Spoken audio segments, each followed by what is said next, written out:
Hello, आप सब कैसे हैं? चलिए स्टार्ट करते हैं चैप्टर 6 एनसीईआरटी की पॉलिटी क्लास।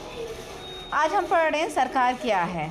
आखिर सरकार है क्या? सरकार के बारे में हम फर्स्ट जानेंगे।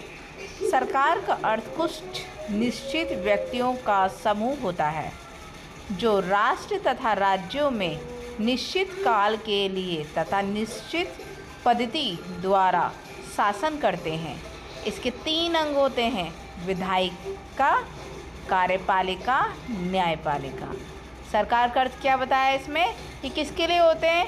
ये निश्चित काल के लिए होते हैं। और क्या होते हैं इसके? कितने अंग होते हैं? 3 अंग होते हैं। कितने अंग होते हैं? 3 अंग। एक होता है विधायिका, दूसरा होता है कार्यपालिका, तीसरा क्या होता है?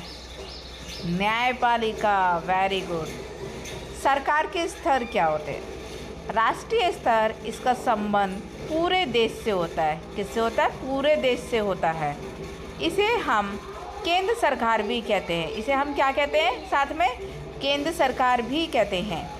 राज्य स्तर, यह सरकार किसी विशेष राज्य का संचालन करती है। क्या करती है? जो विशेष राज्य है उसका क्या करती है? संचालन करती है। यह राज्य सरकार कहलाती है और उसे क्या कहते हैं हम? सरकार। स्थानीय स्तर, यह गांव शहर के प्रशासन को संभालती है। किस किस को संभालती है ये? गांव के भी प्रशासन को संभालती है, शहर के प्रशासन को भी संभालती है। कौन संभालती है? सरकार।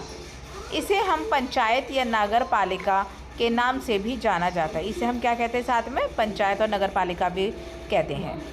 अगर वहीं पे सरकार के कार्य की बात करें तो सरकार के कार्य क्या होते हैं? सरकार को बहुत सारे कार्य का संचालन करना पड़ता है। छोटे व बड़े प्रकार के कार्य की जिम्मेदारी सरकार की होती है। यहाँ हम आपको सरकार के कुछ महत्वपूर्ण कार्य बता रहे हैं। अब हम बात करें कि सरकार के आखिर कार्य क्या होते हैं जो इम्पोर्टेंट है सबसे ज़्यादा। एक तो होता है कानून बनाना तथा निर्णय लेना। जिसको भी पता है प्लीज़ कमेंट में करते जाइए साथ साथ, और लाइक एंड सब्सक्राइब करना ना भूलिए। शासन व्यवस्था को लागू करना। और क्या होता है? शासन व्यवस्था को लागू करना। सामाजिक मुद्दों पर कार्यवाही करना। राष्ट्रीय हित को सुनिश्चित करना। जन कल्याण कार्य इत्यादि। सरकार क्या करती है? कानून बनाती है, इसे लागू करती है और सभी लोग उसे मानने के लिए बाध्यकारी भी होते हैं।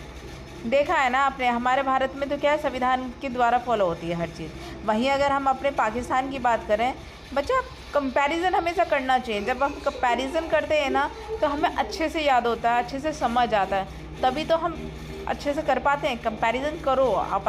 कंपैरिजन हमेशा अपने आसपास की कंट्री करो। लाइक पाकिस्तान का मैं एग्जांपल दे रही हूँ, आप और भी